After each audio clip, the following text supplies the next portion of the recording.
When you look at greatness, there is a lot you don't see. You don't see the path to greatness, where it starts, how far it can go, or what fuels each step. It's a thirst for more. A belief that no matter how great you are today, you can be even greater tomorrow. The greatest never settle.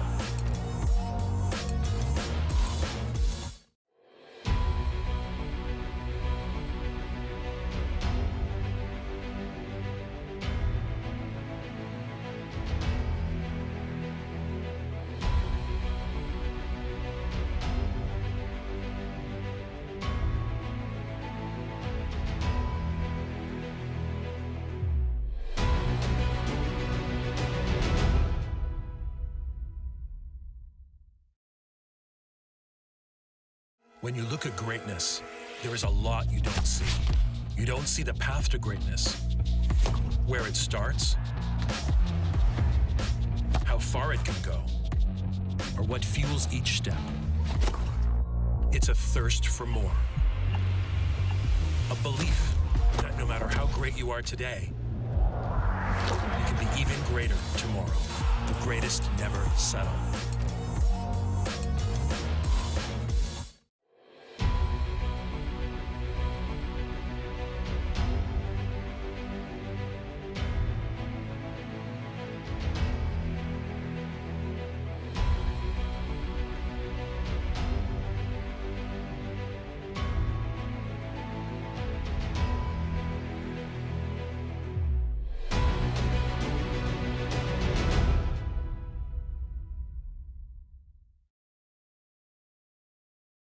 When you look at greatness, there is a lot you don't see.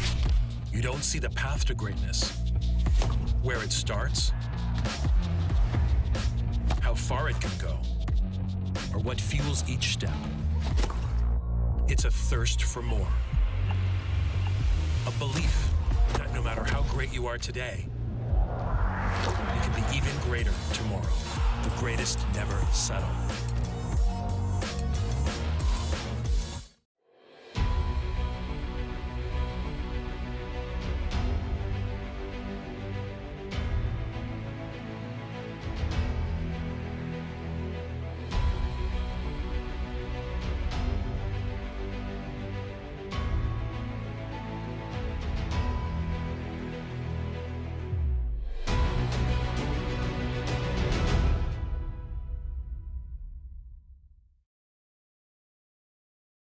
When you look at greatness, there is a lot you don't see. You don't see the path to greatness, where it starts, how far it can go, or what fuels each step. It's a thirst for more. A belief that no matter how great you are today, you can be even greater tomorrow. The greatest never settle.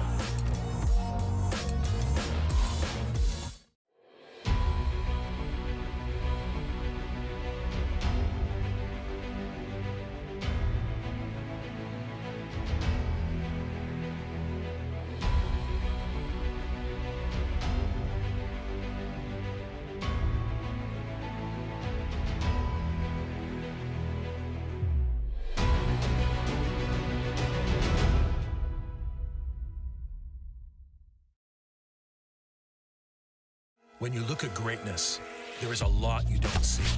You don't see the path to greatness, where it starts, how far it can go, or what fuels each step. It's a thirst for more. A belief that no matter how great you are today, you can be even greater tomorrow. The greatest never settle.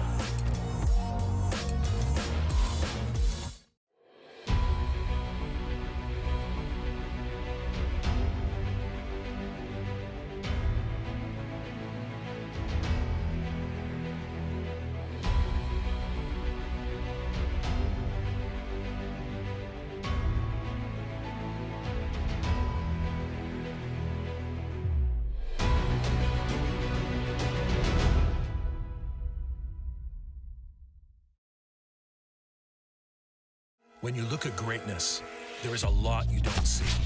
You don't see the path to greatness, where it starts, how far it can go, or what fuels each step. It's a thirst for more. A belief that no matter how great you are today, you can be even greater tomorrow. The greatest never settle.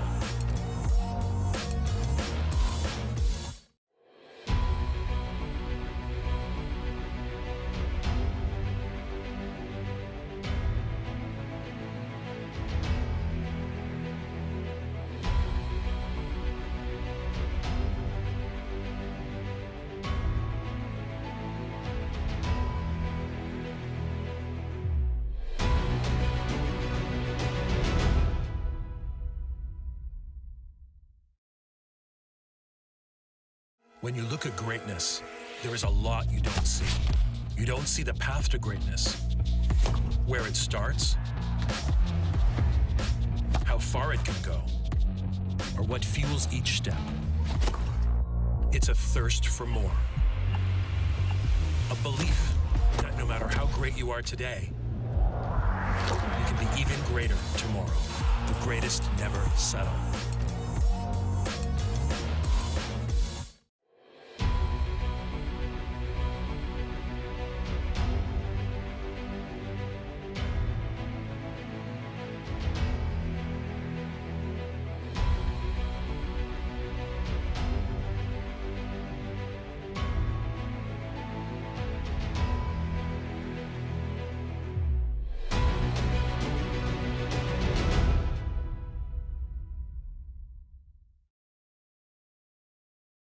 When you look at greatness, there is a lot you don't see.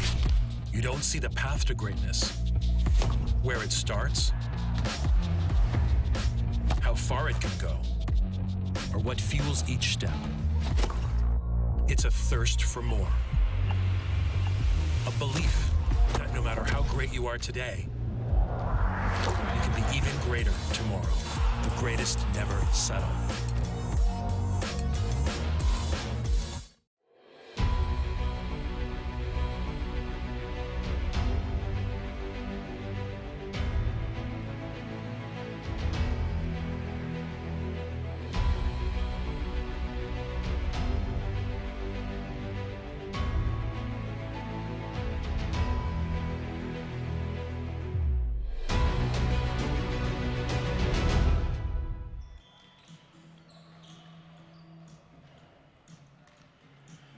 And we welcome you to the Subic Bay Gymnasium here in Olongapo City, Zambales for our triple header sa araw na ito dito po sa ating Field Basket Subic Championship presented by Coco Life. Ito po si Noel Zarate alongside Diego Dar. It's an honor to be working with you. He was in the basketball court just a couple of days ago and now he's joining us on the panel. Bumati ka muna sa libo-libo mong fans. And syempre to all the Field Basket fans, salamat sa pagsuporta ninyo. Dati naglalaro ako. A few days ago I was playing inside that court but now I'm happy to cover the game. Sobrang daming exciting games for today, Noel. Well, let's take a look at our triple header para sa araw na ito. Games today po natin. Starting out with the San Juan Knights go for gold.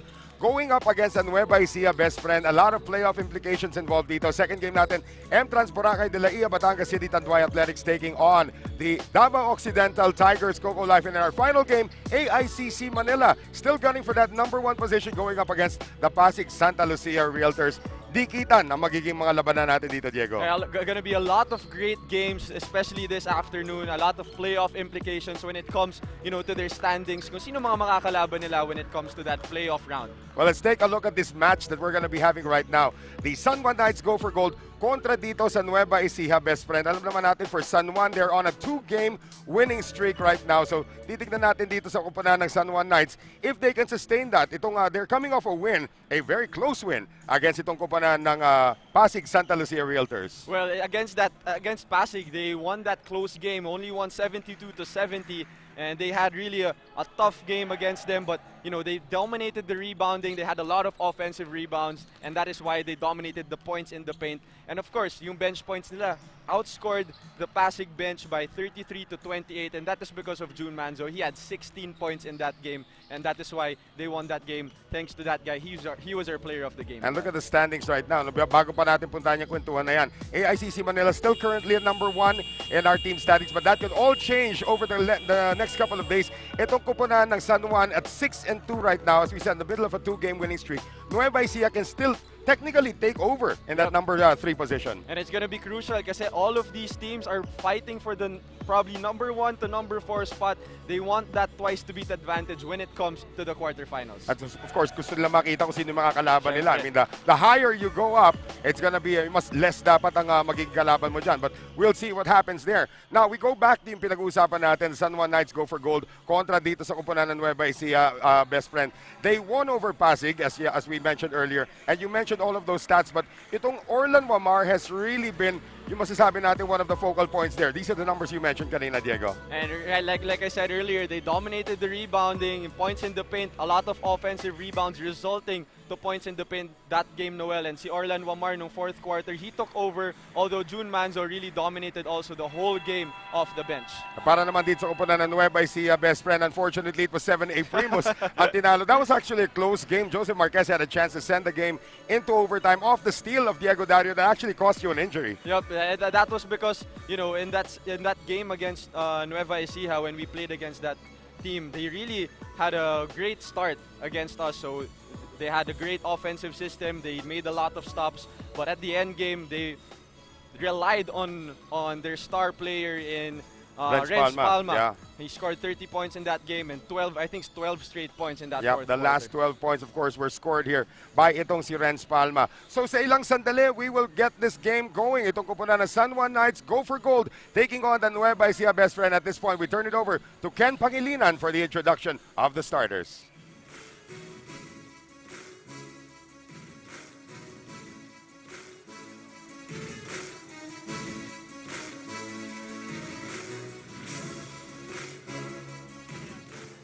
Magandang hapon mga ka-Phil Basket! Welcome to Day 17 of the 2021 Phil Basket Subic Championship presented by Coco Life. Once again, we have a triple header, starting off with our opening match featuring the San Juan Knights Go for Gold versus Nueva Ecija Bespren.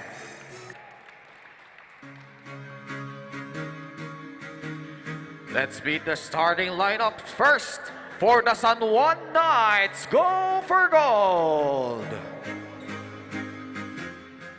At forward, 6'2" from De Ocampo College, number 22, Jonard Clarito.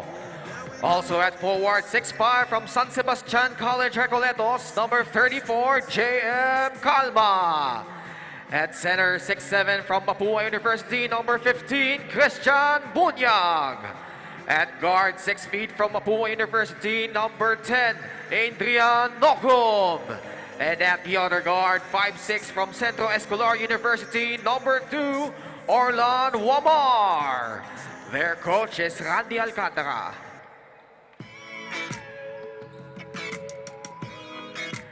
And now the starting 5 for your Nueva Ecija Bespren. At forward, 6'1" from Far Eastern University, number 8, Jason Delfinado. Also at forward, 6'2" from St. Nicholas College, number 16, Jeric Napil. At center, 6'4" from Jose Rizal University, number 24, Mark Neil Cruz. At guard, 5'8" from Arellano University, number 21, Jordan Ingel. And at the other guard, 6'1" from the University of the East, number 7, Renz Palma. Their coach is Toto Dohilio. Our game officials, crew chief Roderick Robles, referee 1, Jojo Pelnas, and referee 2,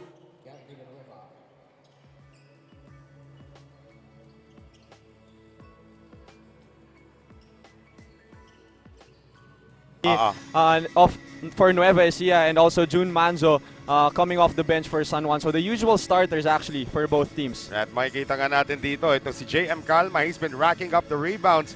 But he'll be going up against Mark Cruz. It's gonna be an interesting matchup. Paramihan ng rebounds yung mangyayari dyan, Diego. Of course, two players, very athletic. hard-nosed defenders as well, and they want to get all those rebounds inside the paint. Again, our starters brought to us by TM Easy Surf 99. White jerseys para sa San Juan and the green jerseys para dito sa kupunan ng Nueva Ecija Bespren. We are underway. First game of our triple header sa araw na ito. And we are approaching the finish line pagdating sa ating preliminary round. Of course, Monday will be the final triple header dito sa Subic as Renz Palma jacks up the first shot. So you played against these two teams, Diego. What can we expect? Yung mga adjustment dito. Alam natin San Juan just coming off a win, pati na rin tong Nueva Ecija. So what can we expect in this matchup? Well, San Juan, they love to run on offense and they play hard-nosed defense. So expect them to force a lot of turnovers when it comes to, on defense and put a lot of pressure on the ball handlers for Nueva Ecija.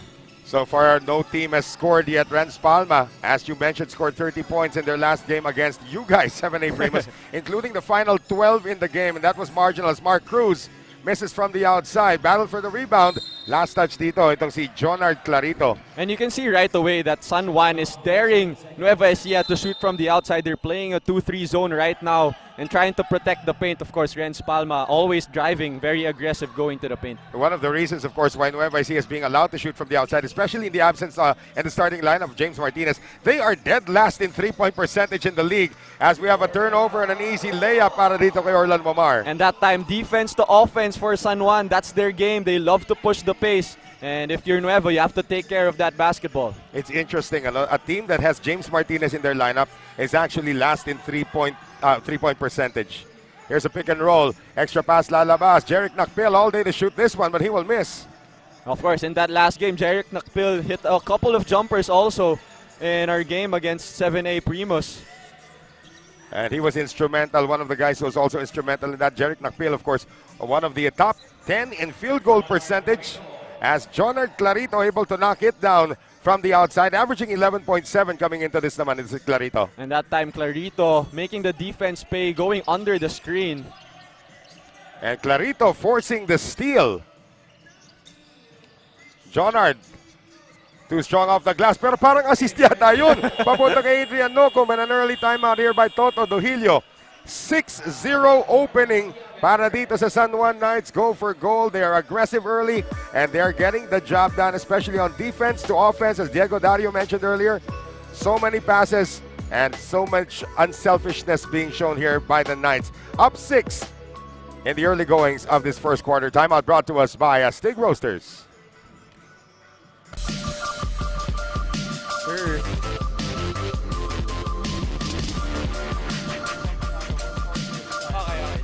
When you look at greatness, there is a lot you don't see. You don't see the path to greatness, where it starts, how far it can go, or what fuels each step. It's a thirst for more. A belief that no matter how great you are today, you can be even greater tomorrow. The greatest never settle.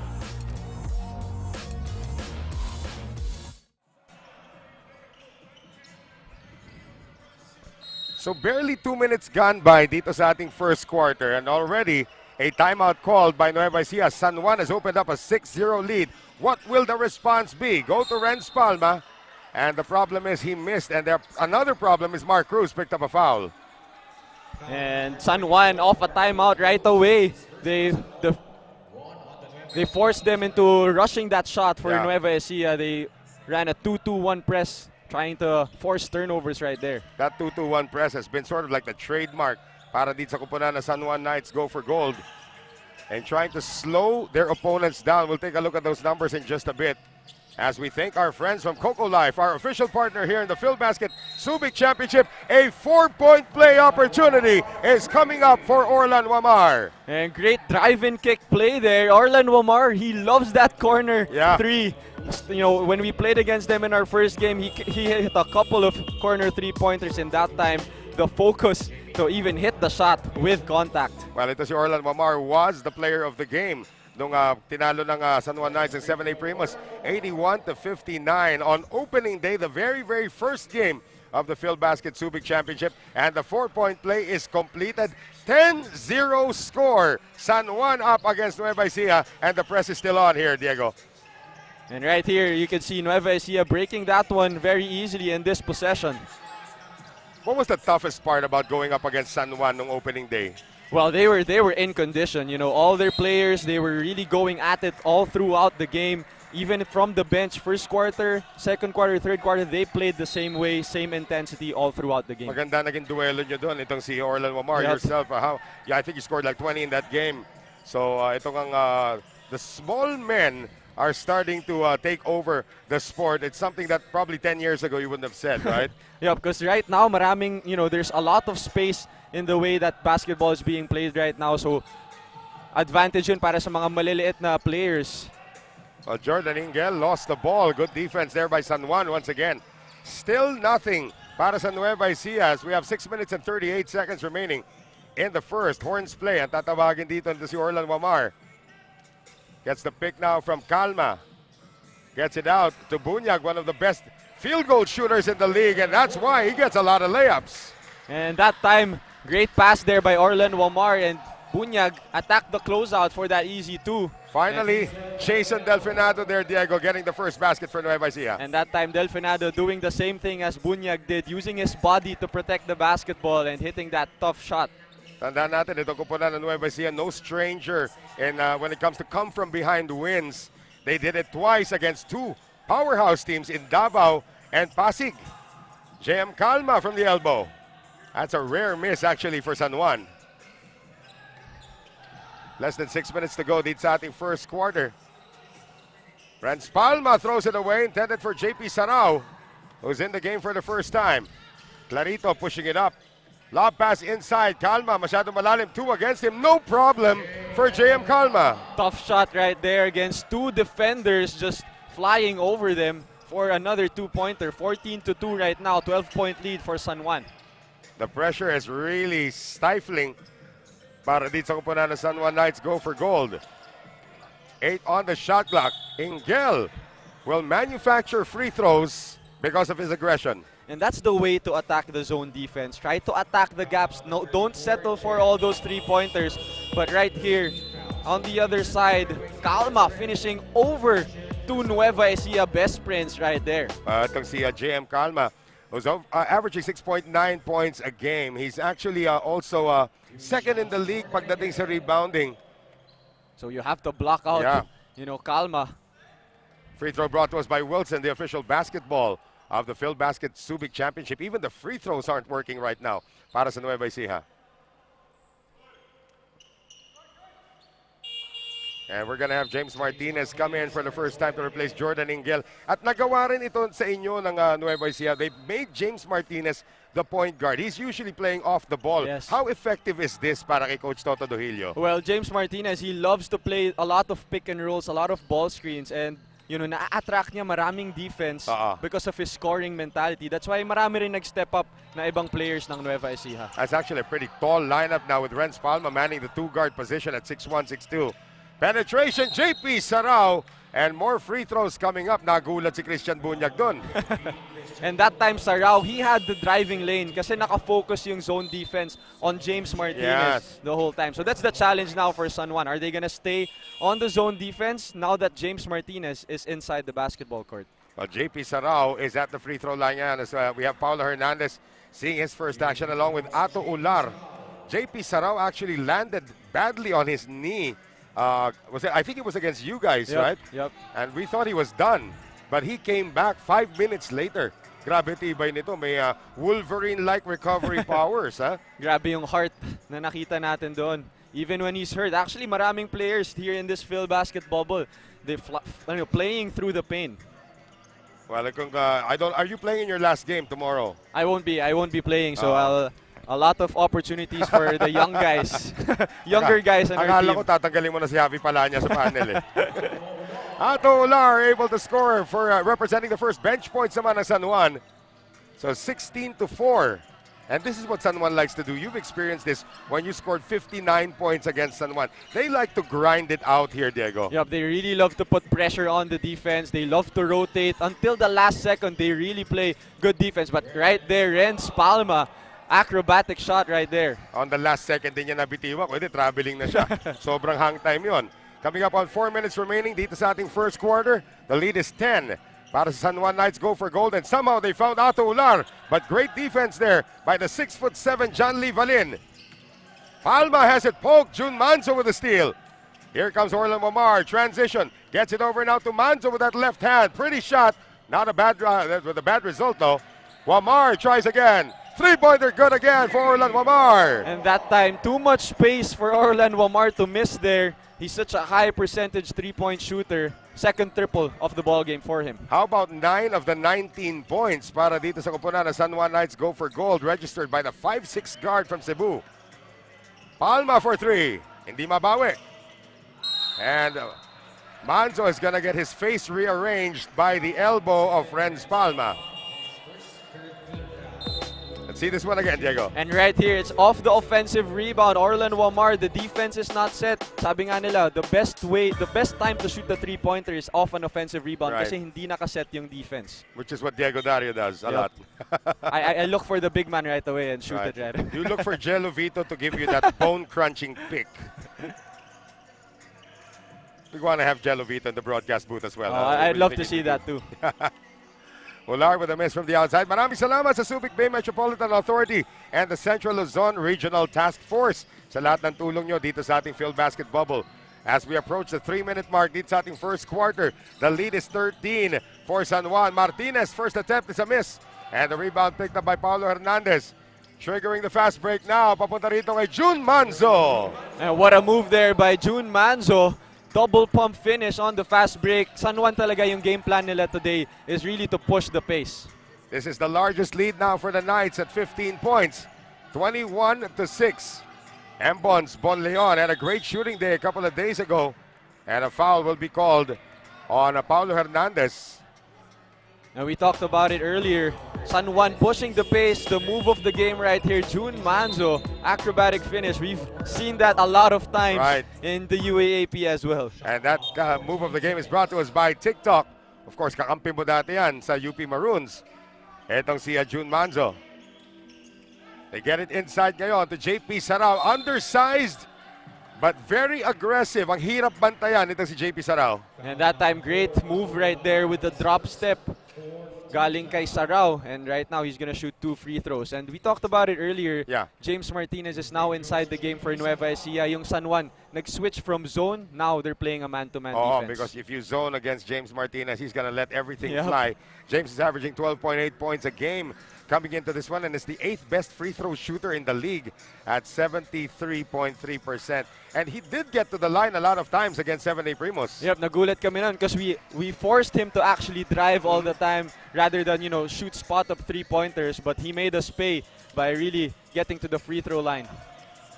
Alvin Abundo, the veteran out of Central Escolar University, seeing his first action of the game. Malapit na po tayo sa 2 minuto na lang natitira dito sa ating first quarter. Manzo on the penetration. That little hesitation move got him enough space to put up that shot, Diego. Yep, great change of pace there by June Manzo. He loves to do that. He's such a great ball screen player that he really tries to misdirect the defense. And suddenly, after like the first 5 games for June Manzo was lackluster, pedestrian if you will, but the last 2 games, doon talaga nagpakita na ng pangil itong si June Manzo. Medyo nakuha na niya yung rhythm. No? Of course, before this bubble, basketball wasn't allowed. Marami pa. I'm sure all the rust was still there. But right now, of course, after a few games, makakuha na rin ni June Manzo yung rhythm niya. And that's what he's been doing the past few games. Well, Manzo able to split the free throws that time. So 22-8 ang ating score. And Nueva Ecija surprised with that 12-0 start para dito sa San Juan before they got their first basket courtesy of Jason Delfinado. Here's Bonleon. Double team, gets it out to Martinez. Less than 2 minutes to go dito sa ating first quarter. James on the drive. Butatangin na dito kay Larry Rodriguez, and the save by Hernandez. Another fast break opportunity now for the Knights. Manzo gonna try to keep it himself. No, ilalabas dito kay Abundo. Larry Rodriguez, extra pass inside to Ato Ular for the basket plus the foul. Great ball movement there by the San Juan Knights. And syempre yung experience doon ni Kuya Larry Rodriguez. Kala ko ititira na niya, but he dropped it off at the perfect time right there to to Ato Ular for the three-point play opportunity. What makes it worse is that's actually the range talaga ni Larry Yup. Rodriguez, that 18 to 20 footer. And Ular increases the lead to 17. 25 to 8. Here's Martinez ngayon working against Manzo. Pick provided now by Valien. A minute and a half remaining here in the first. James off the glass three. I am not sure if he called that one, but he'll take the 3 points Oh. because they badly needed that one, especially in a slow start here in the first quarter. Sabi lang, the bank is open on a Saturday. Actually, James Martinez using online banking. As Larry Rodriguez misses, and an offensive rebound for Paulo Hernandez, who's done a little bit of everything off the bench. Floater ni Manzo, wala. Ular sent back by Valien, and there's going to be a whistle on the ground.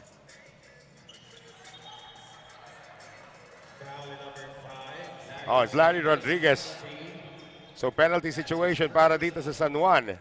He got called there when they were trying to fight for that rebound. Medyo nakita dun si Kuya Larry Rodriguez. Na napakasimple ni Larry sa mga kulangan na ganyan. I'm sure, did you feel his elbow when you went up against him? There's Coach Randy Alcantara, by the way. Well, luckily, hindi ko naman na-feel yung elbow ni Kuya Larry. Di ko siya binantayan. Pag nakita ko siya, lumalayo na ako. Paano niya pag-switch, di ba? Tapos po-poste tatawagin ko na si Jello. Jello, lapit na. So na tayo. Poste na siya. JP, make that itong si, JP Sarao. Good on 2 free throws that time. So unti-unti na ito, that James Martinez 3, coupled by these 2 free throws, that's a 5 unanswered points para dito sa Nueva Ecija. So the lead is down to 12. It's very crucial here for Nueva Ecija just to stay close, stay in striking distance, and not make it a blowout game early in this one. That's what they did when they won against teams like Davao and Pasig Santa Lucia. They were just hanging in there, and at the buzzer, they got the win. 10 seconds to shoot ngayon. Manzo penetrates and gets it off over everybody. And he has been aggressive in attacking that paint, and that's his favorite shot right there, the floater. Usually it's automatic when he uses that one. Up to a 14-point lead once again. Here's Alcoriza. Three-pointer. Can't get it to go. And the rebound picked up here by Manzo. There's a 3-second difference between the clocks. June Manzo attacking. Ular can't get it to go. Rodriguez nabitiwan ng bola. And here comes JP Sarao. And it's taken away by Abundo. Alvin drives. And Alvin off the glass. Wala. 8 seconds remaining here in the first. Martinez knows it. James drives on the side step. Martinez with 2.7 is fouled by Manzo. Did you see the defense of San Juan? Everyone was expecting him to shoot that three-pointer na close out, and that freed up the driving lane for James Martinez, and he got fouled right there. Well, James Martinez, as we mentioned, one of the best free throw shooters in the league. But this is something that, and you know this as a shooter yourself, this is the best way to recalibrate. Yes, that's for sure. Just seeing that ball go through the hoop gives a lot of confidence for a shooter. I got that on good advice from 2 people I'm sure you will trust. First name is Bogs Adornado. Second name is Alan Kaidik. No question about that. One of the, 2 of the greatest shooters in Philippine basketball. Here's a touchdown attempt para dito kay Rodriguez. Then they get it off in time. Hernandez did. That would have counted. But nevertheless, it is a dominating performance so far for the San Juan Knights. Go for gold kontra dito sa Nueva Ecija Bespren. And it started out with the 3-point shooting nitong si Orlan Wamar, who picked up 9 points as a starter no ating first quarter. Finally, Renz Palma getting involved in the offense para dito sa upunan ng Nueva Ecija. But too much fast breaking, especially off the bench coming from June Manzo. We will have the second quarter when we return. Stay with us.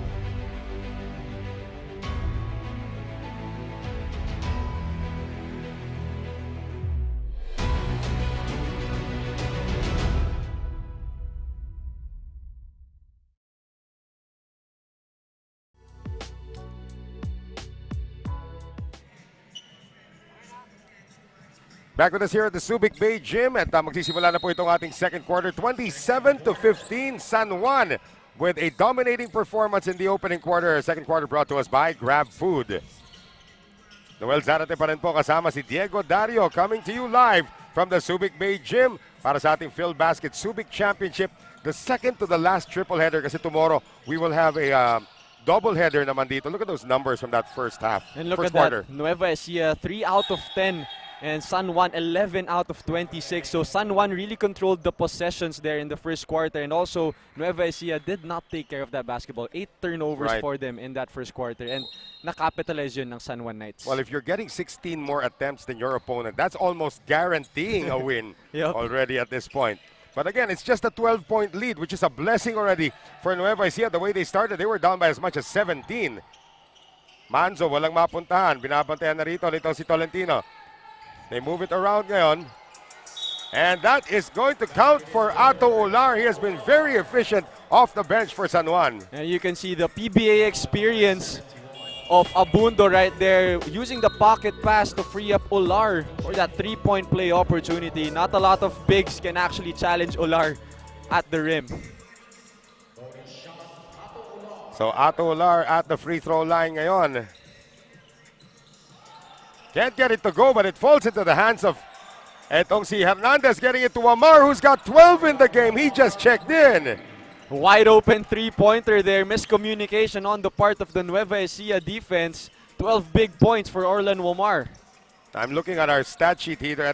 We have a new player in Romano Tolentino who's seeing very rare action para dito sa kupunan ng Nueva Ecija. One of the 8 homegrown players who come actually from Nueva Ecija. And yun nga yung maganda sa league na to. Maraming players, they've been given an opportunity here to play basketball. Another homegrown player coming in para dito sa kupunan ng Nueva Ecija. That would be number 25, Gilmer De La Torre. So time down to 8:53 sa balasa ng magkabilang kupunan. Interesting also here, itong si Jonard Clarito is actually playing against his college coach. Oh. So Toto Duhilio is actually the head coach of De Ocampo Memorial College. So alam niya na for sure yung mga tendencies ni Jonard Clarito dito.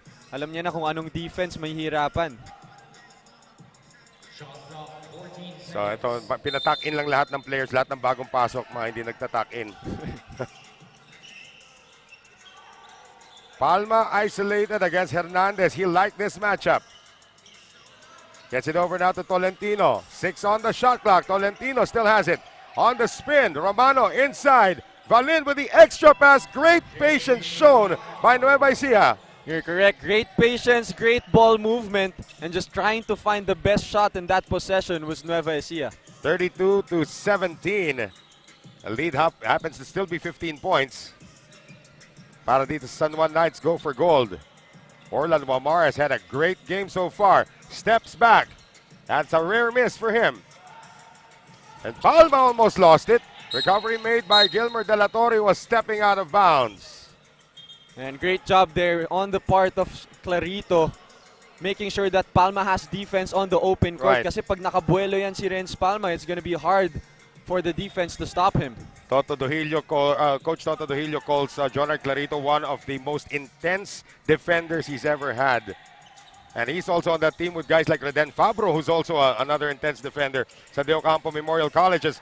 Ito si Paulo Hernandez. This kid will make waves for Mapua. That's for sure. Great step back jumper right there. Makita mo yung younger generation of players, mas maraming moves in their bag, no? And the way they shoot actually also pretty good. Ngayon, required na sa lahat ng bata na tumitira. Yes. Here's Tolentino. Can't get it to go. Rebound picked up here by Hernandez. And itong pasa niya natapik. Napunta naman dito kay Abundo, who tries to save it to Amar, and he is bulldozed out of bounds. Everybody trying to help each other up. It looks like a bowling game. And that time, they were just trying to compete for that basketball. Renz Palma, full speed. Wala na siyang breaks doon. Wala na. Talagang runaway train na yan. And ito si Abundo is gonna see his first action of the game. And we all know what this kid can do, but he's sort of still looking for his legs dito sa Phil Basket. Olar, not looking for his legs at all. He has been the top performer off the bench for San Juan. And we talked about shooting. Kahit yung mga big man in this modern age of basketball, big men can also shoot from the outside. Pick provided now for Palma. Palma against Renz Abando. Gilmer De La Torre for 3. And that's going to be a foul called on Clarito. Pinakita pa ni Saraw sa referee. Ito, hawak niya ako, ref. Oh.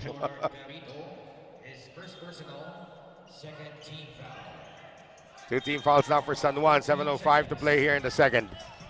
Valin, ilalabas kay Tolentino. They swing it around now to Palma. Oh, this is a great matchup. Yeah. Oh, that would have been a great block by Paulo Hernandez had he just not gotten part of the body. And right here, Renz Palma they're using gonna call his it on Wamar. athleticism. Yeah. They're going to call it on Wamar. On Wamar? The I'm foul? not sure why it's on Wamar. Hold on, I don't think it's on Wamar. Hold on. Wamar wasn't even in the area. He wasn't in the action. Yeah, he was coming from the help side. Yeah, it's on number 9.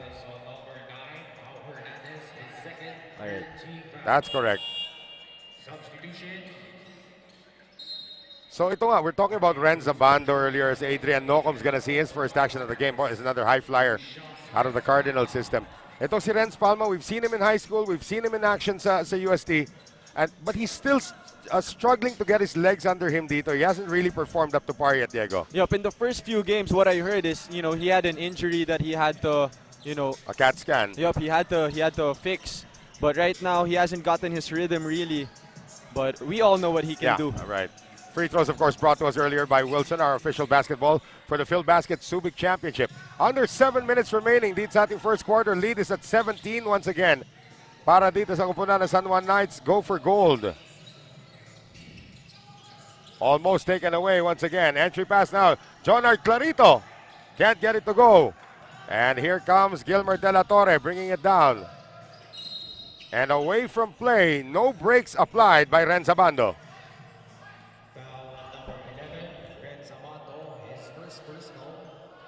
Parang ang laki rin ng pinayat ni Renz Abando. Let's take a look at this one more time. After Gilmer, and then Renz was just not looking. Yep, medyo hindi lang ready doon si De La Torre on that bump. So already in the penalty, ito ko po na San Juan Knights go for gold as they take it away once again. Clarito leading a 3-on-2, 4-on-3 dapat yan. Inatras tuloy dito ni Orlan Wamar. Wamar can't sink it. Tip in, not there. Battle for the rebound. Picked up by Abando, who is blocked. Good defense by JP Sarao. Has not had any rest since coming in that later part of the first quarter. And he's doing a lot of great things for Nueva Ecija. Right. Trying to fight for those offensive and defensive rebounds. Here's Ato Lars turning himself into a point guard. Less than 6 minutes to go dito sa ating first half. That 17-point lead by San Juan is still there. Lob pass, papunta dapat kay Clarito. That was a great idea. Bad result nga lang. Yep, that's correct. Because he had the smaller guy on him. No chance for the defense to get the pass right there. Subs coming in para dito sa kupunan ng Nueva Ecija. Mark Cruz will return.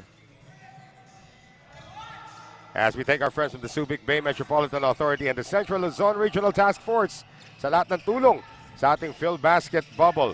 Palma finding Cruz inside, and he's not gonna miss that.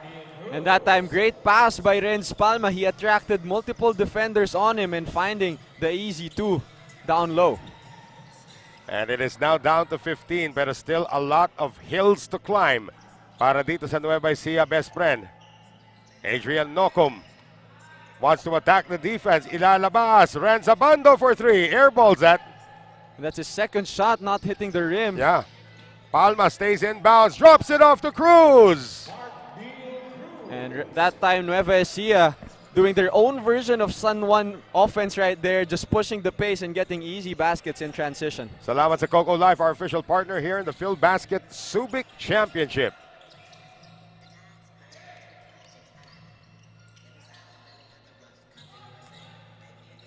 And the action now over to Orlan Wamar, who is fouled as he went up. And Wamar right there driving. And on the other side though, Renz Palma finding the easy 2 right there. Great bounce pass and Cruz to just it. using his height. That's right. That's our grab food delivery of the game. 2 free throws now awarded to Orlan Wamar. Again, this kid is 5'6". He has dreams of playing in the PBA. And I think after what he's showing here and what he showed in the MPBL, he might actually get that ticket. You played in the PBA. Do you think he has the chops? Yes, that's for sure. Because what I've known before this Phil Basket bubble, he was known for being an aggressive point guard, really driving all the way, having that pull-up jumper. Pero ngayon, mukhang he worked on his three-point shot, and he's been very consistent. That's going to be crucial if he wants to go to the pros, to the PBA level. Well, he is able to extend the lead once again. 38-23. Palma just plain aggressive on that one. And that time, Renz Palma using his speed, his athleticism, hindi naka-zone yung San Juan dun, so he had the driving lane. Lead down to 13. Puro hanging in there yung ginagawa rito ng Nueva Ecija. Rodriguez gets it out. Wamar, nice screen provided for him, but he will miss. Green ball. Our first look now at Arvin Gamboa, whose uncle, Alan Gamboa, actually played for UP. And you know, Arvin Gamboa, actually, I had the chance to practice with him. He tried out actually for our UP team. He was part of our Team B until he, transferred to Mapua. He's such an athletic guy. A lot of upside for him. Sabi nga ni Javi Palanyas, we have another basket here para sa Nueva Ecija na he doesn't remember Arvin Gamboa being this bulky. Yes, before lanky, medyo lanky. He has the length, but right now I think he worked on that as Larry Rodriguez hits that patented jumper. Pick and pop action nilang dalawa ni Orlan Wamar. So 40-27 ang ating score. 3.5 to play dito sa ating second quarter. Renz Palma is starting to heat up. Renz Palma right there creating space with a little shove. Pero di tatawagan ng refs yun. And he hit that jumper. Renz Palma is the second leading scorer in the league, averaging 16.8 points per game. Nice up and under here for Rodriguez at nakialam doon ito si Nakpil. So Kuya Larry, as Diego calls him, is going to the free throw line. Grabe yung footwork doon ni Kuya Larry Rodriguez. Up and under. And I'm sure a lot of these young guys, maraming matututunan. Yeah. Galing kay Larry Rodriguez. Well, when he was playing in the PBA, yung mga binabantayan niya, used to call him Dirty Larry. Binibigyan daw parati ng siko. That's a trademark dito si Larry Rodriguez. But again, he is older and wiser now. I was about to say he shoots better free throws now. But he did not there. No, yeah, well, I was thinking about it pa lang. Diba? So ito si Larry Rodriguez, also one of the leading rebounders dito. He's not getting as much minutes anymore. Yes. Because the younger guys are getting a lot more minutes ngayon.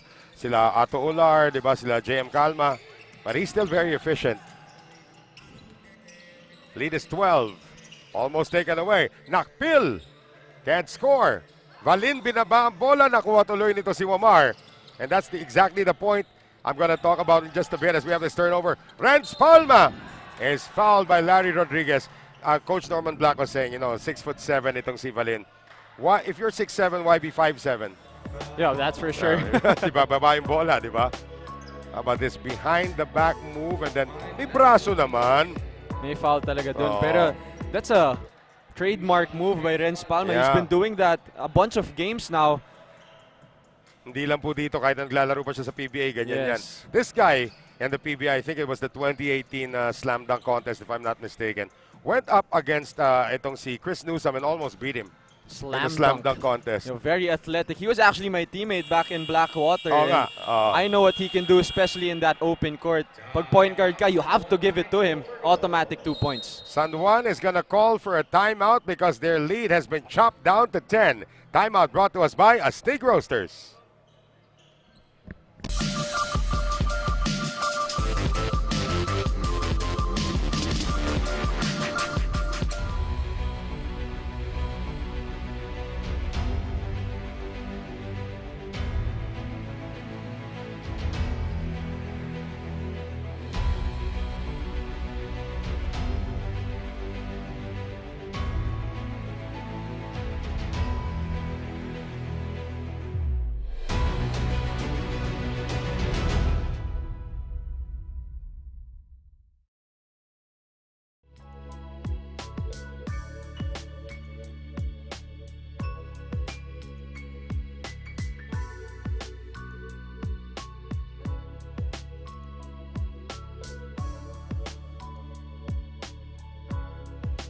Camacho just during the break here.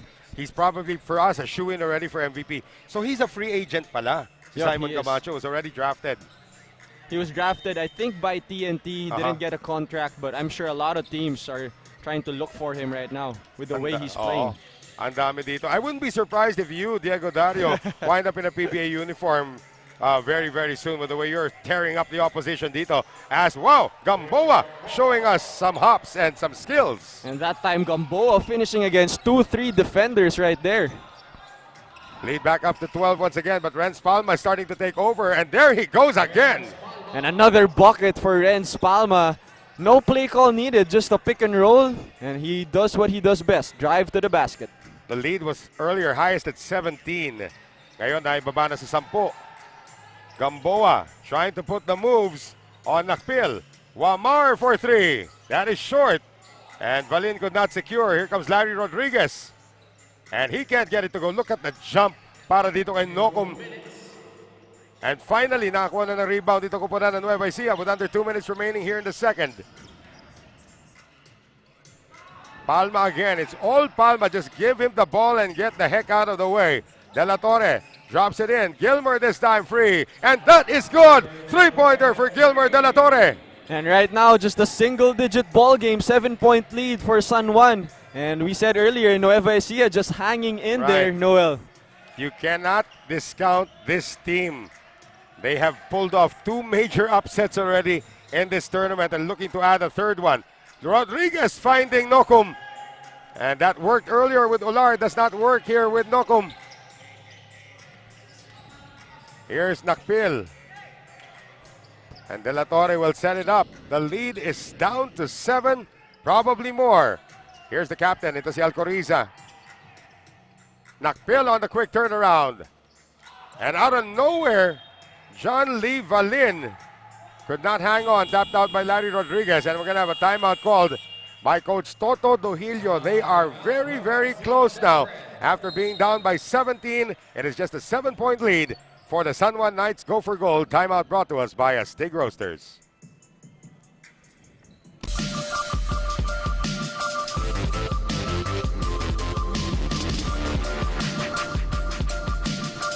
When you look at greatness, there is a lot you don't see. You don't see the path to greatness, where it starts, how far it can go, or what fuels each step. It's a thirst for more. A belief that no matter how great you are today, you can be even greater tomorrow. The greatest never settle.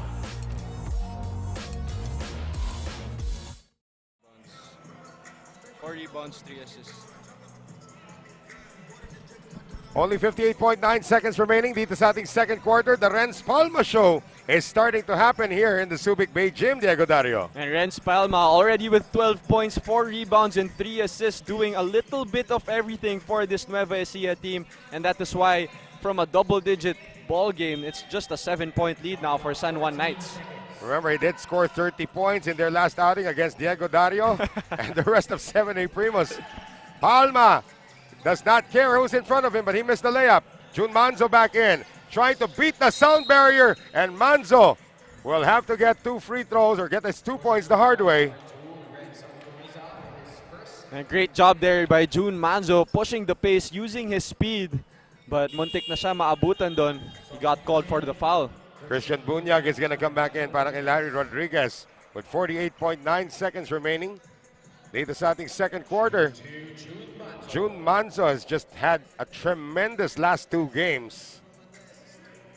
Was actually player of the game in both of those wins. Yup, he's just been extra aggressive the past few games. Not really settling for a lot of jumpers, just really going to the paint and making things happen for his team. Maybe not scoring his own shots, also creating for the others. Well, he did score 16 and 18 in his last 2 games. Back up to 9, ang abante rito na San Juan. They left Alcoriza open for 3. And here comes Jun Manzo now. Nagmamadali. Gets it over now to John Orbeta, who's seeing his first action of the game. Ang hirap niya, no? Kakalabas mo lang ng bench, takbuhan ka agad. Abundo for 3.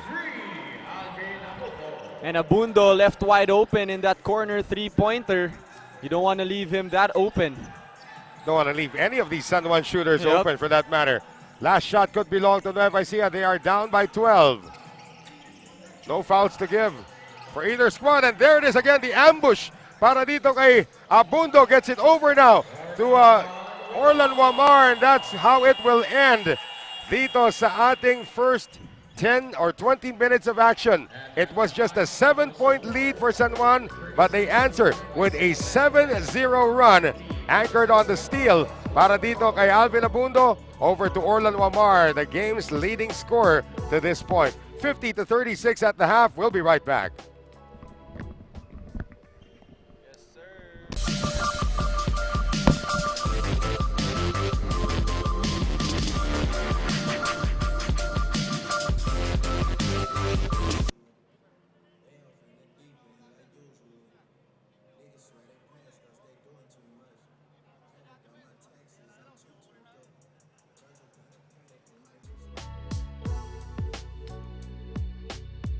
When you look at greatness, there is a lot you don't see. You don't see the path to greatness, where it starts, how far it can go, or what fuels each step. It's a thirst for more. A belief that no matter how great you are today, you can be even greater tomorrow. The greatest never settle.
50-36, a 14-point lead for the San Juan Knights. Go for gold against the Nueva Ecija Bespren. Noel Zarate pa rin po kasama si Diego Dario moonlighting as one of our broadcasters today. Let's take a look at some of the highlights from the first half. It all started, of course, with San Juan's defense. They came out, Diego, with a 12-0 run. Well, in that first quarter, really the defense of San Juan Knights forcing a lot of turnovers. 8 turnovers in that first quarter and leading to easy points for San Juan, but James Martinez hitting that bank shot off the 3 points. That's the problem. We've only seen a little bit of James Martinez so far in this game. We've seen a lot of this though. A lot of outside shots from Ato Ular, but also a lot of facilitating naman galing kay Renz Palma. Also scored a lot of points in that first half. And Renz Palma just doing everything, assisting, rebounding, and hitting tough shots like this one.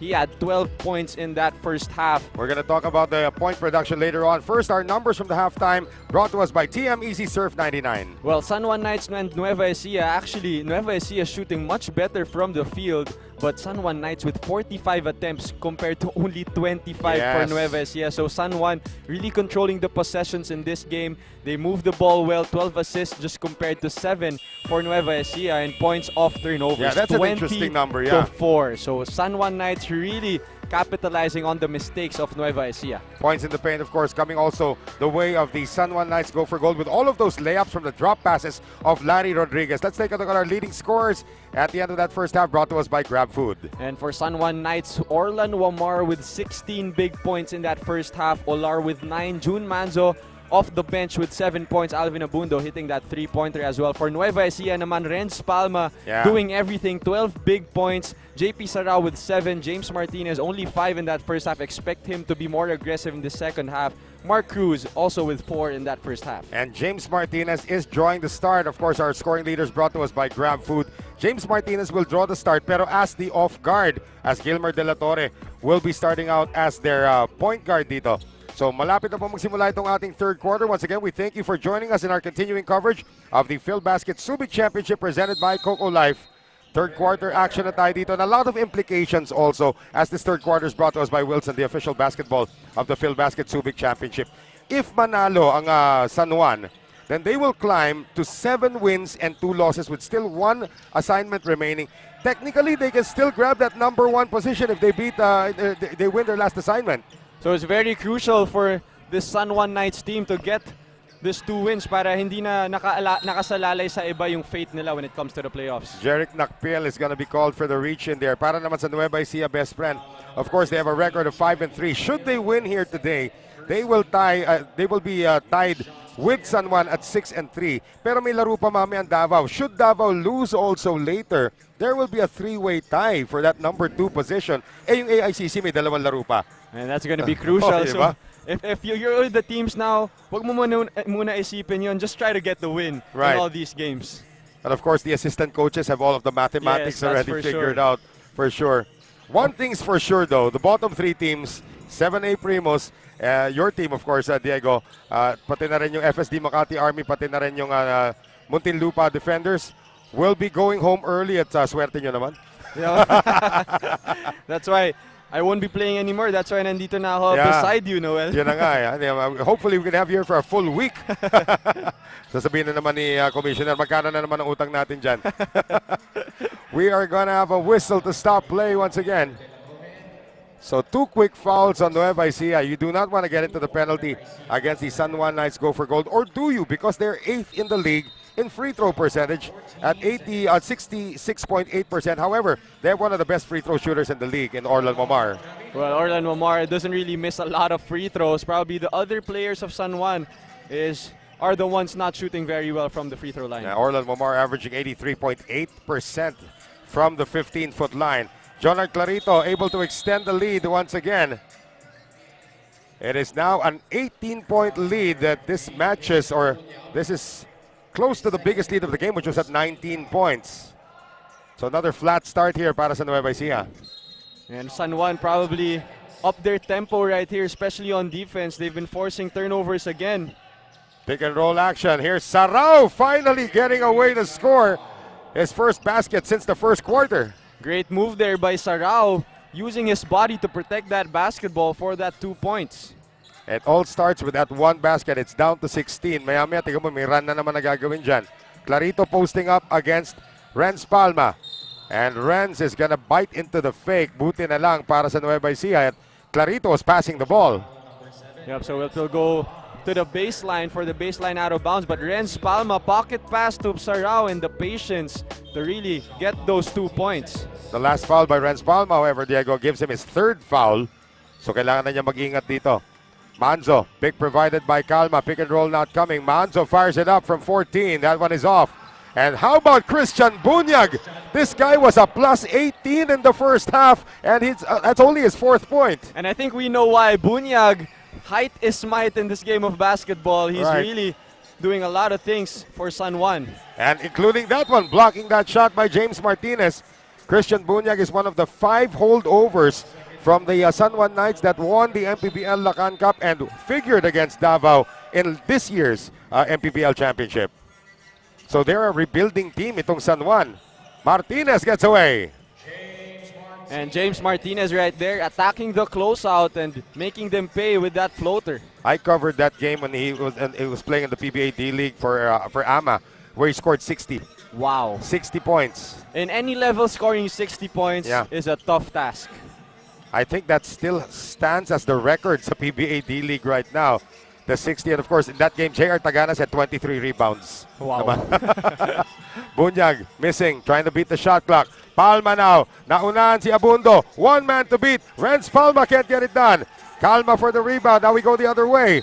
And a quick foul given up here by James Martinez to stop the fast break. Duty foul right there by James Martinez. However, that is team foul number 4 naman for Nueva Ecija. So with still 7 minutes and 20 remaining in the third, they are already at the limit. So if you're San Juan, you want to be aggressive and try to attack the basket to get more fouls and get easy baskets in the free throw line. How about Manzo just bullying his way through? The speed is there and even the body because malapad din ito si Jun Manzo. Yes, Jun Manzo, and he loves to go to that right side of the basketball court. Usually automatic from that side. Sarao on the spin, left-handed. That is a brilliant move from JP Sarao. JP Sarao with a great spin move using his left hand to get those 2 points. That was a drop step from hell na Wow. ginamit niya doon. Down to a 16-point lead once again para sa San Juan Knights. Go for gold, 58-42. Clarito directing traffic now against Palma. He's isolated. Johnart pulls up from 20 and he hits it. And Clarito right there, he saw that he had space for that jump shot, making Renz Palma pay. Looks like Renz Palma's a little bit tired right now for Nueva. Johnart Clarito played center for Del Campo Memorial College and the Naascu under, of course, Nueva Ecija coach Toto Dohilio. Sarao again, naabangan na ni Bunyag, and Bunyag is doing a little bit of everything na rin in terms of defense. And Bunyag getting rebounds, changing the shots, but right here, JP Sarao with the spin move using his left hand against the taller Bunyag. Right, that's our TikTok move of the game from JP Sarao. 18-point lead para dito sa koponan ng San Juan Knights. Go for gold as Renz Palma steps back and hits the 3.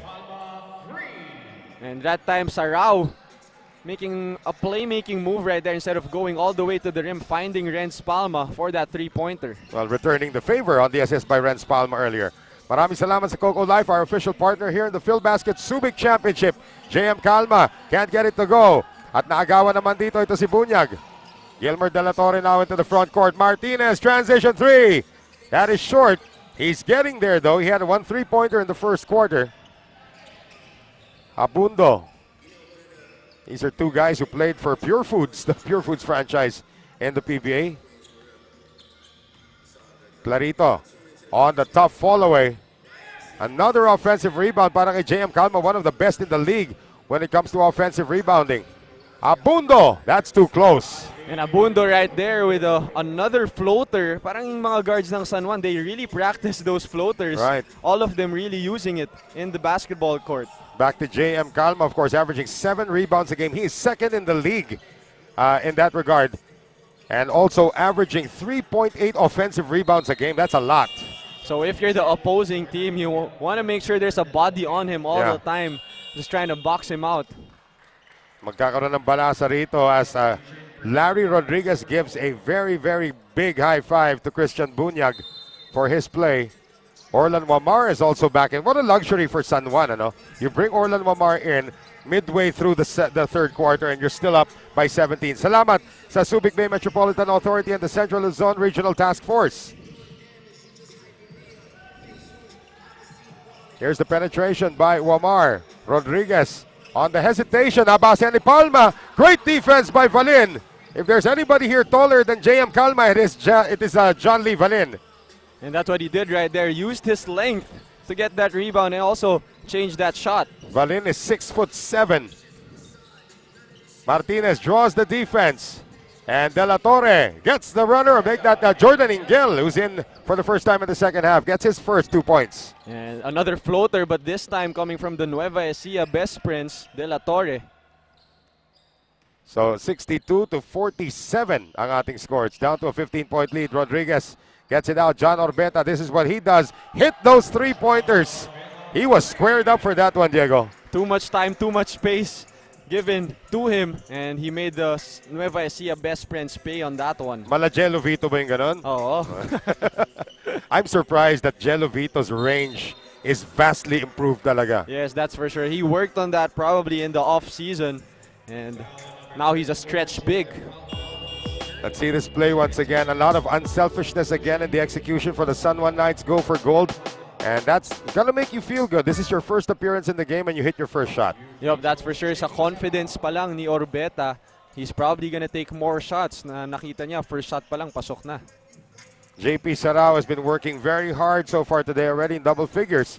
Para dito sa kupunan ng Nueva Ecija Bespren. I think that's his 12th point of the game already. And this free throw brought to us by Wilson, the official basketball of the PhilBasket Subic Championship. So Sarao now with 13 in the game. Sarao has been really active on both ends of the floor for Nueva Ecija. And right now they have a 2-2-1 full court press. And Orbeta was not ready to break it. And it worked for Nueva Ecija, forcing a turnover right there. Giving San Juan a dose of their own medicine. Kanina pa ginagawa na San Juan yan. 3:37 to play here in the third. 65-49, 16 ang abante rito ng San Juan Knights. Go for gold. They have not had a blowout win in quite a while. Sarao finding Valin, who beats the shot clock buzzer. And great drop pass there by Sarao. Doing a little bit of everything also for Nueva Ecija in this second half. But check that, they actually beat ito. San Juan actually beat Muntinlupa by 26 a couple of games ago. Nice pass again. And this is Larry Rodriguez, who is turning into Magic Johnson. Larry Rodriguez with a smile. Nakita mo yung smile niya nun when he passed that basketball. Oh, here's a good alley-oop play dapat. Pero si Valin had to bring it down. Rodriguez blocks him twice, but the second time it's a foul. So Rodriguez channeling his inner Magic Johnson on offense and his inner David Robinson on defense. Grabe, Larry Rodriguez didn't have to hold that basketball with two hands. Touch pass to Otto Ular for the easy two. So lahat na po ng vintage player na kay Larry Rodriguez na. Ito si Adrian Nocom, hindi pa masyado nagpaparamdam today, Diego. This guy is a handful to guard. I'm sure you experienced him in your very first game here in PhilBasket. Yes, of course. San Juan Knights, they have a lot of weapons offensively, and everyone is capable of playing great defense. And that is why they're a dangerous team here in the PhilBasket bubble. 2 free throws missed, however, dito para kay John Lee Valin. Ako, Orbeta, given some space. Oh, he is sent back. Great defense. John Lee Valin. That is very dangerous when you're driving against somebody. Actually, it was JP Sarao ang nakadali na supalpal doon. Medyo tumaas yung talon dun ni JP Sarao on that block. Entry pass. Sarao tries to steal it, but he was caught holding. And he is not happy. Foul on number 19, JP Sarao, penalty. That's his second. Penalty situation now para sa Nueva Ecija. And the referees are under Maxtol. Ang tawag natin sa UP, di ba? Under Maxtol. Maximum tolerance. Di mo naman na-experience yan, varsity ka kaagad eh. Yung mga nagpapagupit doon. Bago nasunog yung shopping center, paborito namin gupitan doon. Yung mga lahat ng pilay. Nandun. Yung mga pilay, di ba? Nandun sila lahat bago nasunog yung shopping. Sayang yun, no? Oo. I'm sure that it will rise again. Yes, that's for sure. They're Nowhere to building go it. but up. Nowhere to go but up yan. A split by Rodriguez, and Valin wins out on the rebound battle. 17-point lead now for San Juan. 68-51. Palma on the fake. Palma lost the ball. Rodriguez on the outlet pass. Napunta kay Nokum. Nokum on the spin. Momentarily stripped there by Ingel, and he will miss. So as we come up on 2 minutes remaining dito sa ating third quarter, 68-51 San Juan. Martinez has not had any rest here in the third. Tries to get it out now to Palma. Sarao lines up a three. That one bounces out.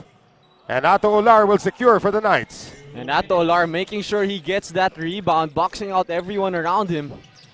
Quiet efficiency rin ito si Ato Olar in that first half, as Jordan Ingel is going to be called for a bump. Number 21, Jordan Ingel, penalty. That's his first personal. And Ingel that time putting too much pressure on Orlan Wamar. We know that that's what he does best on defense, really pressuring the other guards of the other team. Jordan Ingel, most known for his defense dito sa Phil Basket, but was the hero in their win against Davao. He had the last second shot when itong kupunan ng Nueva Ecija beat Davao 74-73.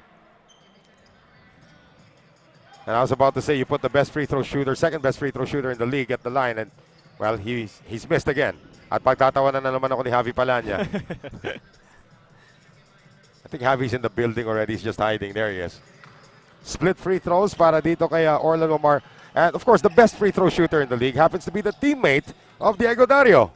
Who is it? Joseph Marquez. Of course, Joseph Balong doesn't really miss from the free throw line. He missed 5 free throws the entire tournament. Wow. Martinez. Out to Mark Cruz. He has this in his range, pero wala that time. And here comes Renzal Coriza, the captain, with possession. They will reset now with 8 seconds on the shot clock. He draws. Nokum tries to split the defense. Alcoriza puts it up. And the rebound secured by Ato Olar. They're running the other way now. Lob pass. Rodriguez was shooting it before he caught it.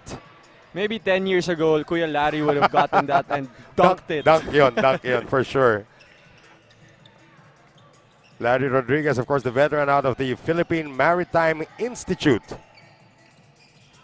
1 minute and 10 remaining dito sa ating third quarter. San Juan still up by 18 after the miss by James Martinez. I thought that was easy 2 points for James Martinez, but it rimmed out. Nokum, and he goes under the defense. That would have been a highlight. 3-on-3 going the other way. Jordan Ingel spots Martinez in transition for 3. And Orbeta gets it. Takbuhan pa rin tayo dito. Ular will go up, and he will get it to go, plus the foul. What a challenge against the taller John Lee Valin. And Ato Olar flexing his muscles after that three-point play opportunity. And one of the most athletic big men here in the Phil Basket bubble, Ato Olar, just finishing over the defense. Well, I think si John Lee Valin, out of respect for that shot, actually went up to Ular and gave him a high five. 20-point lead is now the largest in the game for the Knights. Make it 21. 72-51. 40 seconds remain here in the third. Ingel finding Alcoriza. They get it out to Renz Palma, wide open for 3. No. Long rebound picked up once again by Alcoriza. He will shoot it this time. Wala pa rin. And the rebound again to Ato Ular. And Nueva Ecija just couldn't buy a basket in that stretch. Last shot could belong to the Knights. Wamar directing everything now. 5 to shoot. Wamar leaves it for Ular. And Wamar gets it, but that will conclude hostilities here in the third quarter as the San Juan Knights go for gold, have built their largest lead of the game at 72-51. Just when it looked like James Martinez and the rest of the Nueva Ecija Bespren were going to make a run, there was an answer coming from guys like June Manzo, Orlan Wamar, and of course Ato Ular, who has been doing spectacular today. But what a move there for JP Sarao. We'll be back for the fourth quarter. Stay with us.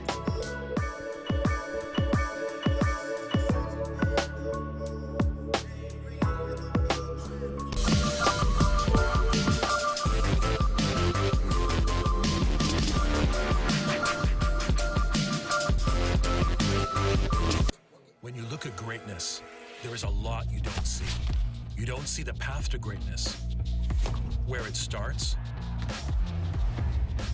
how far it can go, or what fuels each step. It's a thirst for more. A belief that no matter how great you are today, you can be even greater tomorrow. The greatest never settle.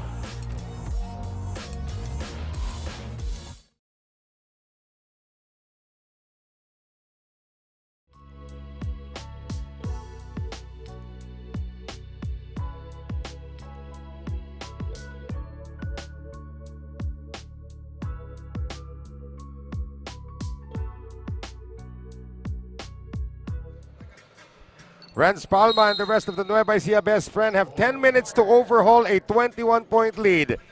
It's been done before. This fourth quarter is brought to us by Coco Life. It's been done before by many teams on different levels. Can they do it again? Can they do it though? Rodriguez with the offensive rebound. Gets it over to Olar. And Ato Olar is feeling it today. And Ato Olar with 16 points right Wow. now for the game. Add 8 rebounds to his stat line as well.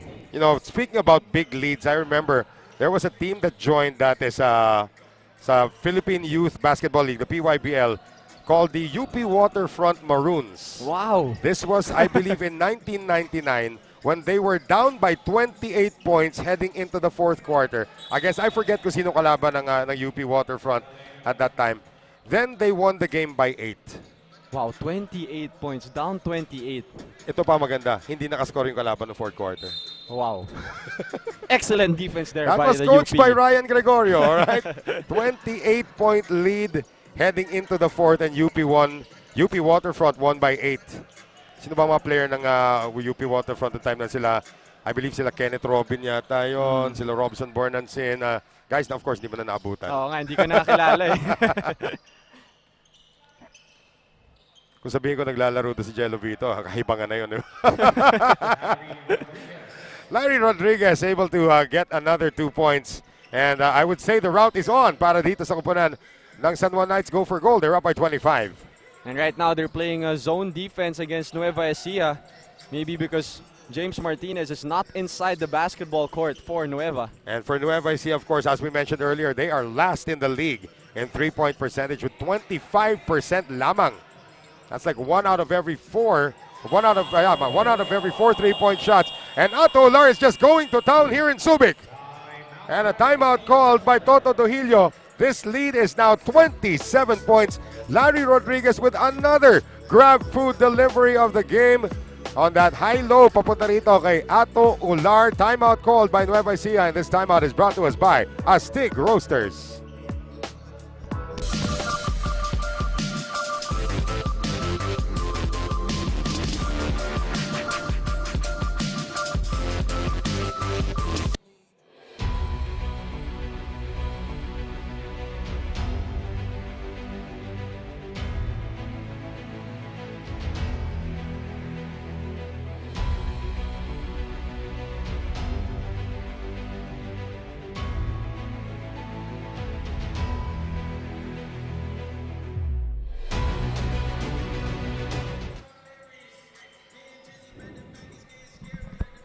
Back with us here at the Phil Basket Bubble here in the Subic Bay Gym. 78-51. At nais ko lang batiin ng happy birthday ang aming floor director, si Tick Boy Guan, the Guan and only. He just turned 52 yesterday. Alcoriza for 3. My birthday, it doesn't look an age, Happy a day birthday, over happy 51. birthday. Huh? 78-51 pa rin po ang ating score as Nueva Ecija continues to shoot blanks.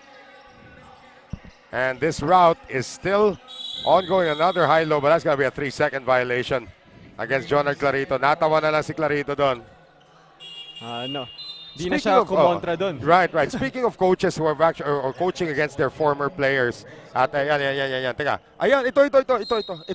Ayan po. Happy birthday. Happy birthday kay Tick Boy Guan, the Guan and only. Yan po yan.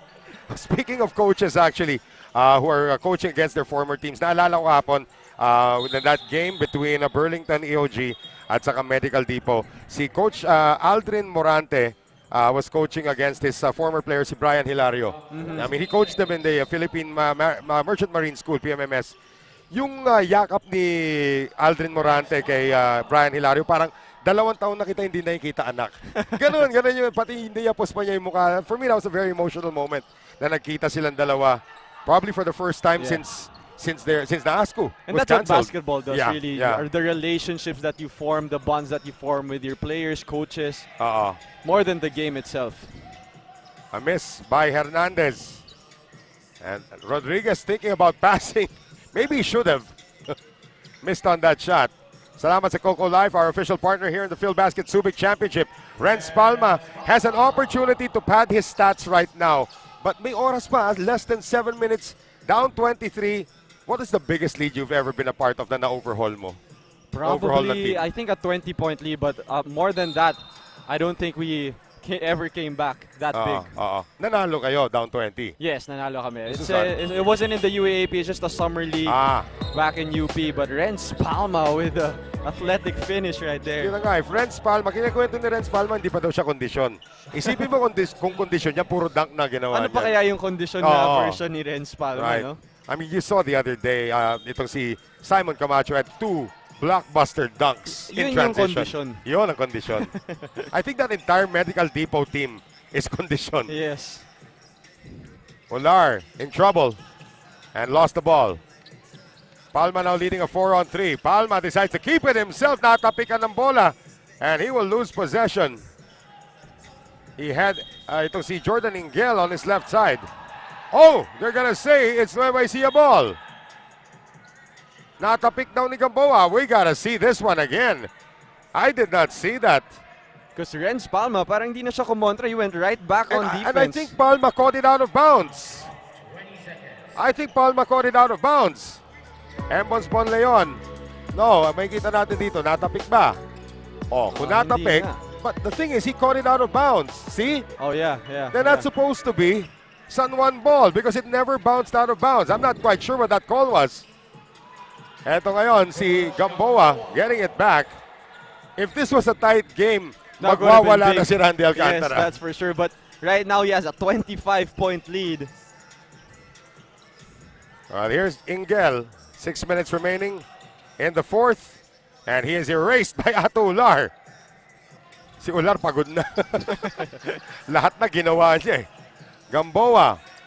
Paulo Hernandez tries to keep it in bounds and he does. Wamar, 10 seconds to shoot. Getting the pick now from Gamboa. Drops it inside to Jonard Clarito. What a pass right there by Orlan Wamar, finding the cutting Clarito for the easy 2-pointer. And it's starting to look like a win para sa San Juan Knights. Go for gold. Tignan natin kung may palag pa rito ang Nueva Ecija. Outlet pass ngayon. Hernandez did well to just catch that ball. It's tapped out by Renz Palma. And Ato Ular is going to hit the bench. Look at this nice drop pass there. I mean, how do you see in front of all of the trees? You have that talent also, Diego. You can see through the trees. How do you do that? I think it's just a matter of, knowing where your teammates are. Even if minsan yun, di na nakikita ni Orlan Wamar, he knew that Clarito was going to cut in that certain situation. Hernandez, catch and shoot 3. Good! And everything going right for San Juan. Great defense, and they're executing well on offense, finding good shots. That's why they have a 30-point lead right now against Nueva Ecija. 85-55, less than 5 minutes remaining here in the fourth. Palma, nabawi. Renz Palma can actually go and set a new record right now. Wala nang pressure. Yes. He can just go for his points right here. Isa pa to, Renz Palma is actually tumatakbo, I think, number 2 or number 3 in the MVP race. Renz Abando now has a lot of garbage time to get this one to drop. He scored 8 points in his last game. And right there, shooter's touch off the step back. Check that, he scored 8 points against Muntinlupa as Palma continues to sizzle. And it's all Renz Palma for Nueva Ecija in this game. Not even James Martinez couldn't buy a bucket as well. Wala, pinagpahinga na si James Martinez. They still have one more game remaining into Nueva Ecija Bespren. That is against M-Trans Boracay de la Ia, Batangas City Tanduay Athletics this coming Monday. And there is back-to-back hits coming from Renz Palma. So we are finally seeing what he can bring to the table here for the Knights, as Toto Duhilio will use one of his last 2 timeouts to stop this onslaught. But as we look at it again, Renz Palma trying to pad his stats by scoring all these points. But how about this? Renz Abando finally getting into his rhythm, knocking down that 3-pointer as he gives San Juan another 30-point lead. This timeout is brought to us by Astig Roasters.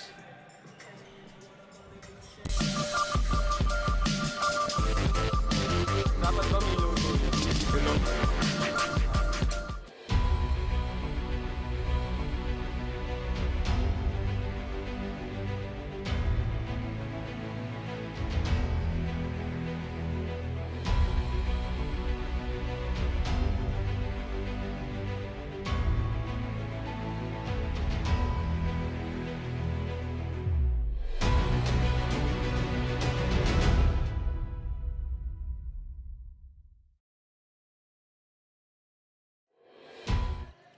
Kicks, what are the stats of Larry Rodriguez today?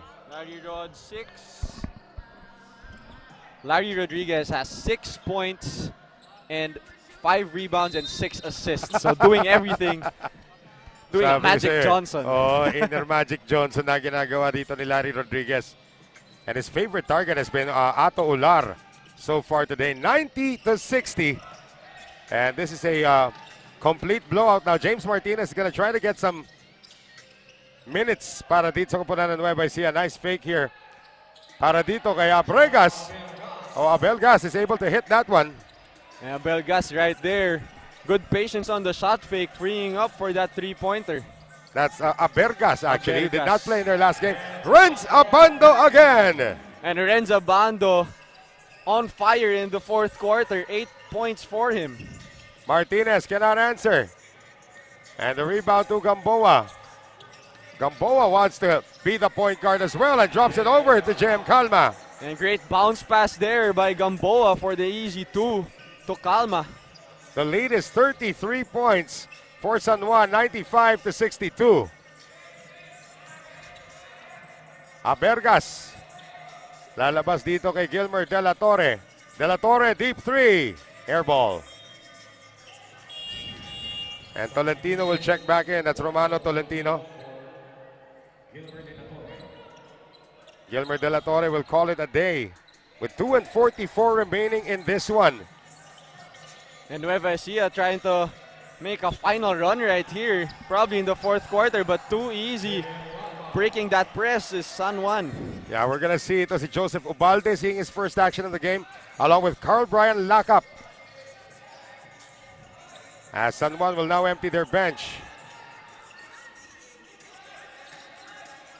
Again, yung implications nito, as Abergas hit a 3 earlier but misses this time, implications nito is that now the San Juan Knights go for gold, will win their 3rd straight, and now wind up with a record of 7 wins and 2 losses. And that will be in the area of the top teams already. Papan top 5 na yan, or top 4 at least. Last 2 minutes natin, hatid sa atin ng TM Easy Surf. As Renza Bando is just going berserk here in the 4th quarter. 10 points for him here in just the 4th quarter. Mukhang habol pa ata to. Gusto mag-player of the game ni Renza Bando. I think he's got 11 right now. 2 3-pointers and a 2-point field goal earlier. And he also plucks down a rebound. Pagbigyan mo naman yung mga nagtrabaho buong game. Ikaw 4th quarter ka lang naglaro. There's Joseph Ubalde. And the follow-up is there for JM Calma. And Toto Duhilio will use his final timeout. And it is now a 40-point advantage para dito sa San Juan Knights. Go for gold on that field goal coming from JM Calma. Timeout called, and this timeout brought to us by Astig Roasters.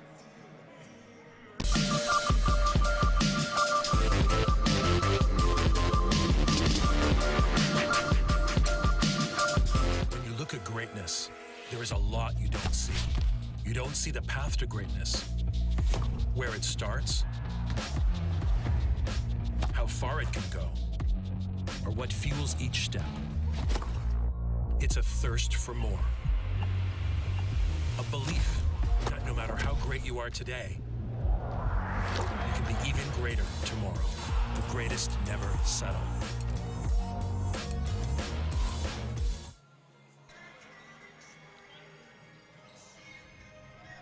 So we got the final 1 minute and 35 remaining in this game that's been decided as early as, I would say, the first quarter. Although, nagkaroon pa ng chance yung Nueva Ecija when they cut it down to 7 in the second quarter, but then a 7-0 run para sa San Juan brought them up to a 14-point lead at halftime, then a 21-point lead at the end of 3, and now they're up by 40. Yup, they never looked back after that third quarter run. And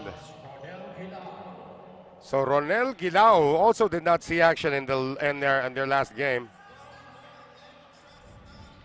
Seeing his first action dito. Ito yung isa sa mga 8 homegrown na Nueva Ecija. These kids are getting a lot of good exposure dito sa field basket. Yes, that's for sure. A lot of opportunity just to play basketball, especially at this time, right? At mga kalaban mo, yung mga dati mong iniidolo, like sila James Martinez, di ba? Ito si Gamboa is able to score once again. Final score na lang po hinihintay natin in this one. So again, San Juan Knights go for gold, putting a little pressure now on the Davao Occidental Tigers go for gold. At yung second game natin mamaya, when they go up against the M-Trans Batangas de la Ia, will be sort of more pressure on them to get the win kesa mag-enjoy na lang sila yung play basketball. I'm not sure.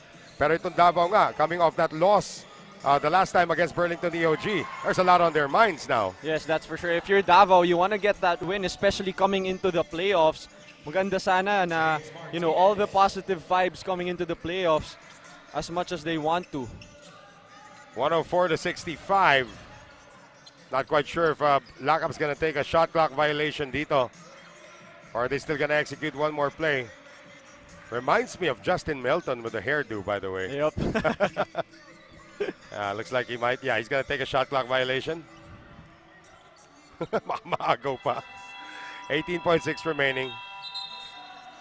Just a dominant win right here for San Juan Knights. Played great all throughout the game. Well, para dito sa Nueva Ecija, they're actually going to have a losing streak at the most inopportune time of the tournament. They will drop to 5 wins and 4 losses, and their goal of making it to the top 4 and enjoy a twice-to-beat advantage in the quarterfinals is now in peril. Yes, that's for sure. So, but they will still make it to the playoffs, and hopefully, you know, they get things going coming into that playoff situation. San Juan, of course, will close their campaign in the preliminary round against AICC Manila. That is this coming Monday. Ang Nueva Ecija Bespren naman will close against M-Trans Boracay de la Ia, Batangas City Tanduay Athletics also on Monday. So yan po, confirmation of our final score. It is a 39-point victory para dito sa koponahan ng San Juan Knights go for gold against the Nueva Ecija Bespren. And tignan natin dito yung huling opponent, as we mentioned earlier, AICC Manila presently at 7-1, but they have a matchup later against Pasig Santa Lucia. And that's going to be crucial for AICC because, you know, if they lose that one, they're going to be tying with San Juan, if I'm not mistaken. Delikading-ding pa. But of course, San Juan will enjoy the victory today, and our Coco Live player of the game is now with Javi Palanya. Thank you, Noel. And we are with our Coco Live best player of the game, Ato Olar. Ato, in-expect mo ba na ganito yung mangyayaring outcome dito sa game na to? Siyempre, very crucial game to para sa inyo kasi it made you get a hold of the third spot. In-expect mo ba na ganito kalaki yung magiging outcome ng game? Hindi naman, basta ano lang kami, stay focused kami. One game at the time kami, focus kami bawat sa isang panalo. Focus lang, hindi namin ina-underestimate yung mga kalaban namin. Ginagawa namin yung trabaho namin, yung mga utos ng mga coaches namin. And how important itong magandang game na to coming into the playoffs para sa'yo? How important itong magandang game mo? Ito, magandang ano namin, momentum namin, talagang pataas ng pataas, nag-i-improve kami lahat. Kada laro, nag-i-improve kaming lahat, yun lang. Alright, thank you Ato. Baka may mga gusto ka batiin? Gusto kong batiin yung family ko sa Tarlac, sila mama ko, papa ko, yung girlfriend ko, si Sarah, yung baby namin, si Forrest, at saka yung pinapabati pala ni Jun Manso, yung girlfriend niya, si Hana. Tsaka si Sen Jinggoy, maraming salamat po sa suporta. Mga taga Tarlac, mga taga San Juan, tsaka mga taga Letran, Arriba Letran. Alright, thank you Ato. Once again, our Coco Live best player of the game, Ato Olar, back to Noel and Jego to wrap this baby up. Double-double performance para kay Ato Olar, 18 points and 10 rebounds. Once again, confirmation of our final score. San Juan prevailing over Nueva Ecija by 39 points, 104-65. Up next, it will be the battle between the Davao Occidental Tigers, Coco Life taking on the M-Trans Boracay de la Ia Batangas City Tanduay Athletics. Maraming salamat to Diego Dario for moonlighting as one of our broadcasters today. Thank you also, Noel, for having me. I had a great time covering this game. Maiba naman yung scenario dito sa bubble. Well, we will have our second game when we return. Stay with us with our continuing coverage of the Phil Basket Subic Championship presented by Coco Life.